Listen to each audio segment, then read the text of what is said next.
To, जैसे आपने next class में किया था इनफॉर्मल लेटर, आज हम करेंगे formal letter. A formal letter is one written in an ordinary and conventional language and follows a specific stipulated format. इसके अंदर हम एक कन्वर्सेशनल लैंग्वेज यूज़ करते हैं. इनफॉर्मल लेटर में आपने देखा था हम ऑर्डिनरी जो कैजुअली बात करते हैं वो लैंग्वेज यूज़ करते हैं. बट फॉर्मल लेटर्स के अंदर हमें कुछ फॉर्मेट जो है उनको फॉलो करना पड़ता है, because these letters are written for official purpose only, क्योंकि इनको हम सिर्फ ऑफिशियल पर्पज़ के लिए यानी प्रोफेशनल पर्पज़ के लिए यूज़ करते हैं. Such as writing a letter to the manager और एचआर मैनेजर, या फिर एम्प्लॉय को या प्रिंसिपल को या कॉलेज या स्कूल के अंदर या टीचर को, ये सारे होते हैं हमारे प्रोफेशनल लेटर्स या हम इनको कहते हैं फॉर्मल लेटर्स. फॉर्मल लेटर्स के अंदर अपने पर्सनल जो टॉक होती है उस तरह के वर्ड्स यूज़ नहीं कर सकते, ये पूरे प्रोफेशनल होते हैं हमारे. Formal letter writing format require some specific rules and convention, और इसमें कुछ रूल्स भी होते हैं. Also, the language of the letter should be very professional. The format here will help in relaying the content of the letter in a formal way. अब जो format है उसको हमें यहाँ पे फॉलो करना पड़ता है. An example of a format letter is writing a registration letter to the manager, sorry resignation letter है, या फिर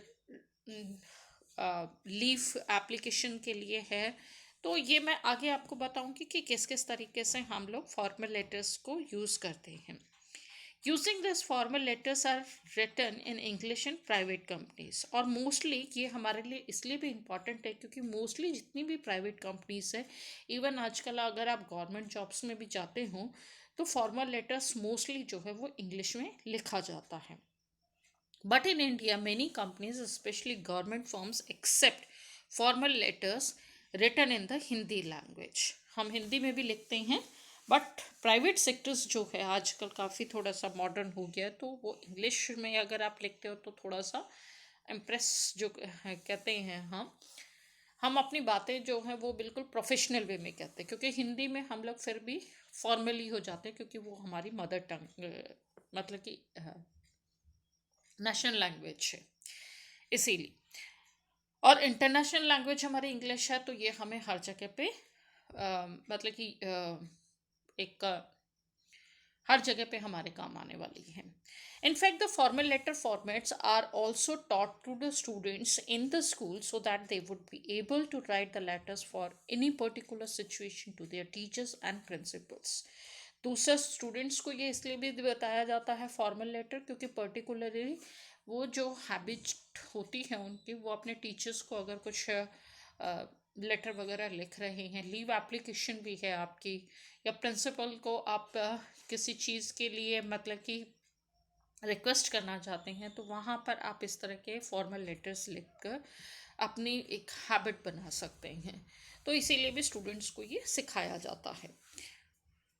Read on to the fine about the formal letter example and formal letter writing samples. For example of a formal letter, there could be many reasons to write a formal letter. अब कौन कौन से reasons हैं formal letter लिखने के, या मैं बताती हूँ आपको. जैसे सिक लीव हो गई हमारी, ऑफिस के अंदर जब प्राइवेट सेक्टर्स में काम करने जाते हैं तो मैरिज एप्लीकेशंस भी होता है, या मेटर्निटी लीव के लिए भी होता है, रेजिग्नेशन के लिए भी होता है, अपॉइंटमेंट लेटर के लिए भी होता है, जॉब ऑफर लेटर भी होता है, कंप्लेंट लेटर भी होता है, और बिजनेस लेटर भी होता है.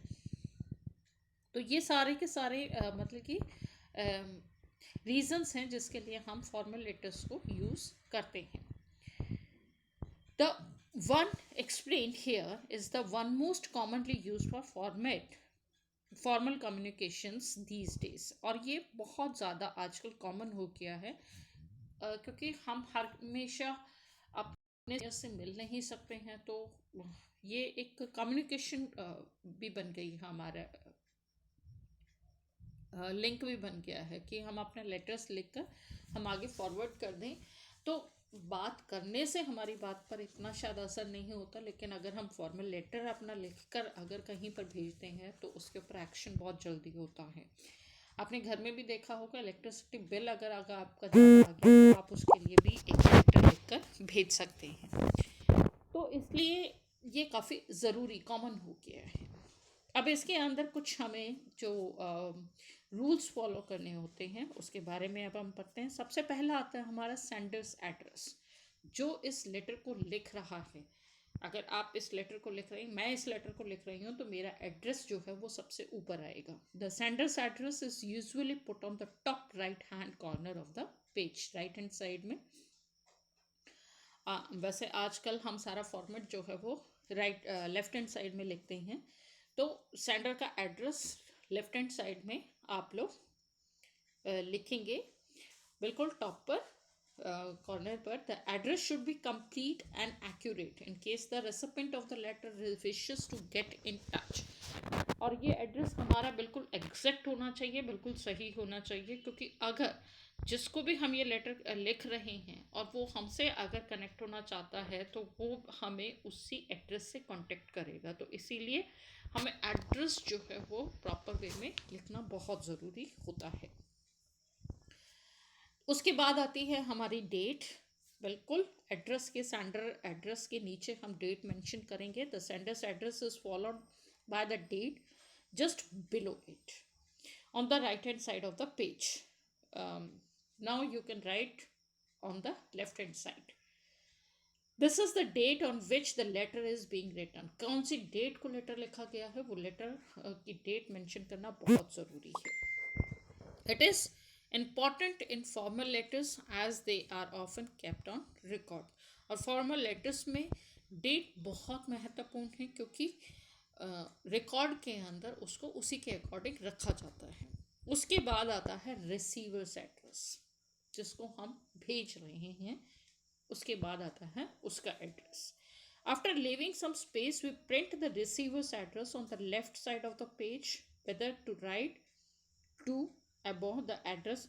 पहले हम लोग लिखते थे टू करके फिर एड्रेस लिखते थे, बट आजकल हम simply sender address, date and उसके बाद हम रिसीवर्स का एड्रेस लिखते हैं। टू हम यूज़ नहीं करते। About the address depends on the writer's preference.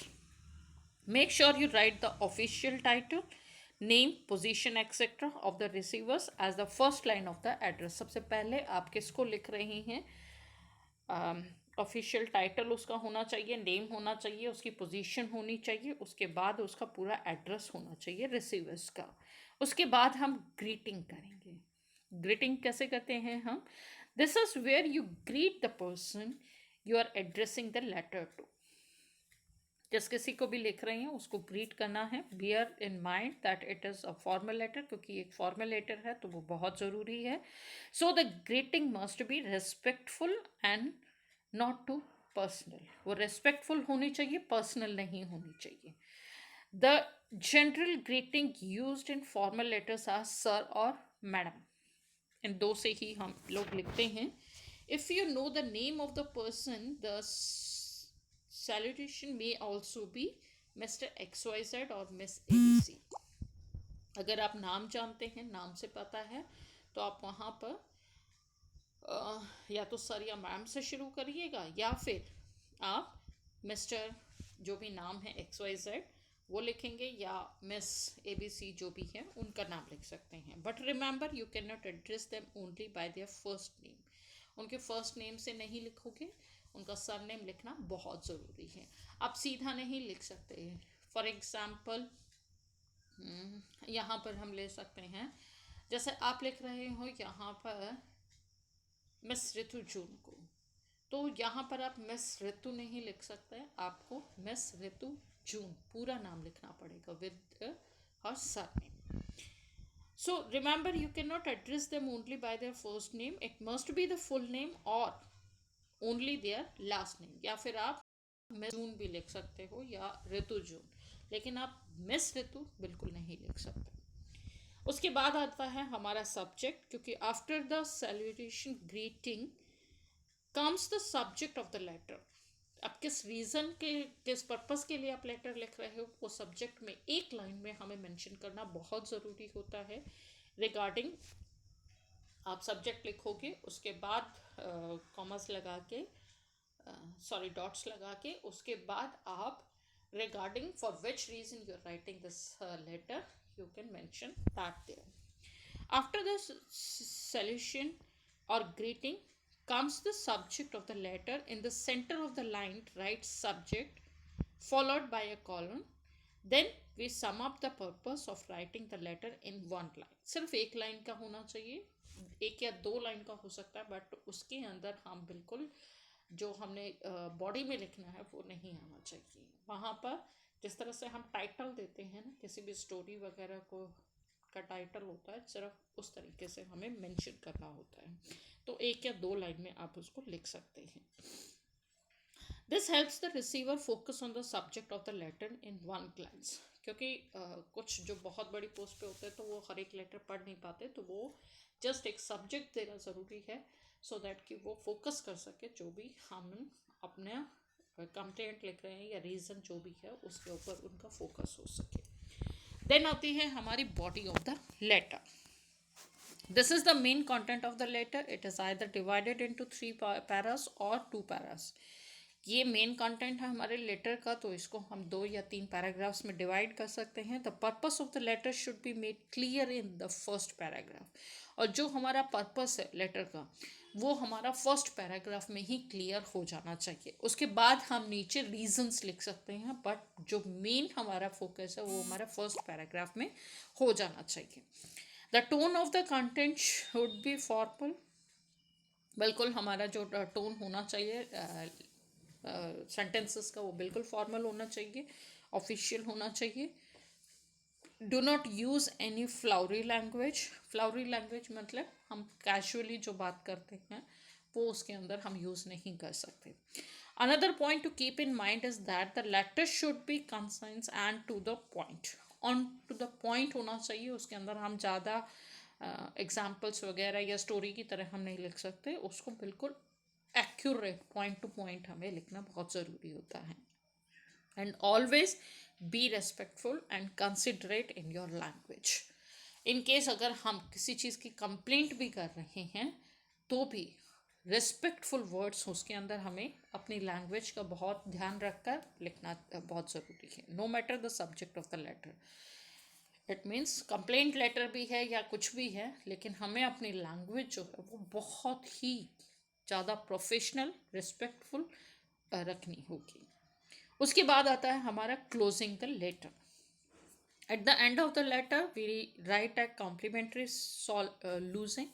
The words जो हम यूज़ करेंगे योर्स फेथफुली या yours sincerely are printed on the right side of the paper. This also आजकल हम इसको भी लेफ्ट हैंड साइड पर ही लिखते हैं, योर्स फेथफुली या योर्स सिंसियरली. पहले हम लोग इसको राइट हैंड साइड में लिखते थे, but now we are writing on the left side. तो इसके अंदर कॉम्प्लीमेंट्री हमेशा जो है वो हम लोग हमेशा यहाँ पर हम थैंकिंग यू इस तरह के वर्ड्स यूज़ नहीं कर सकते. यहाँ पे हम लोग यूज़ करेंगे फॉर्मल लेटर्स के अंदर yours faithfully, yours sincerely, your obediently. इन इस तरीके के वर्ड्स जो हैं वो हम फॉर्मल लेटर्स में यूज़ करते हैं. Generally, we use the letter if the writer knows the name of the person. And उसके बाद लास्ट में आते हैं हमारे सिग्नेचर. जो भी इस लेटर को लिख रहा है वो अपना सिग्नेचर वहाँ पे करेगा. Here finally you sign your name.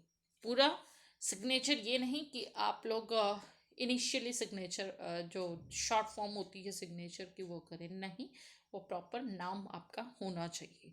And then write your name in block letters beneath the signature. Full signature होगा नीचे, आप इन्वर्टेड कॉमर्स के अंदर या ब्रैकेट्स के अंदर आप अपना नाम लिखेंगे. This is how the recipient will know who is sending the letter. जिससे कि जिसको भी हम लेटर लिख रहे हैं उसको पता चले कि कौन इस लेटर को लिख रहा है. क्योंकि ऊपर हमने सिर्फ सेंडर का एड्रेस लिखा था, नीचे हम नाम लिखेंगे. सो ये है हमारा फॉर्मल लेटर का फॉर्मेट। अब डिफरेंस क्या है फॉर्मल लेटर और इनफॉर्मल लेटर्स के अंदर? फॉर्मल लेटर्स जो है it is written in a formal way और a professional way. Formal letter हमेशा प्रोफेशनल वे में लिखा जाता है या फॉर्मल वे में लिखा जाता है, बट इनफॉर्मल लेटर जो है वो हम कैजुअली लिखते हैं। सेकेंड है it is an official announcement bye a person और अ फर्म। या तो ये किसी फर्म के द्वारा लिखा गया है या पर्सन के द्वारा है, वो ऑफिशियल अनाउंसमेंट के लिए लिख रहा है। बट जो इनफॉर्मल लेटर है वो नॉन ऑफिशियल है। थर्ड है the format of the letter should be followed. इसके अंदर हमें जो ऊपर अभी फॉर्मेट बताया था वो 7 पॉइंट्स जो हैं वो हमें माइंड में रखकर बिल्कुल उस हमें लिखना है। फॉर एग्जाम्पल सबसे पहले आएगा सेंडर एड्रेस, फिर डेट, थर्ड है हमारा रिसीवर एड्रेस, उसके बाद हम ग्रीट करेंगे फोर्थ पे, फिफ्थ पे हम लोग सब्जेक्ट डालेंगे एंड सब्जेक्ट डालने के बाद हम अपना लेटर का बॉडी लिखेंगे एंड देन सेवेंथ पे हम लोग जो है क्लोजिंग लेटर करेंगे। और उसके बाद हमारा 8 पॉइंट आता है कि हमें सिग्नेचर करना या अपना नाम लिखना कभी नहीं भूलना चाहिए। तो ये 8 पॉइंट्स हैं जिनको हमें फॉलो करना बहुत ज़रूरी है हमारे फॉर्मल लेटर के अंदर। बट जो हमारा इनफॉर्मल लेटर है वो पर्टिकुलर फॉर्मेट है, मतलब कि आप उसमें कुछ भी सिर्फ आप उसको कैजुअली भी लिख सकते हैं। They are written for official reasons, क्योंकि जो फॉर्मल लेटर है वो ऑफिशियल रीज़न के लिए लिखा जाता है और इनफॉर्मल लेटर जो है वो पर्सनल रीज़न के लिए लिखा जाता है। सो ये चीज़ें हमें ध्यान में रखकर हम अपने फॉर्मल लेटर्स जो हैं आज उनको स्टार्ट करेंगे।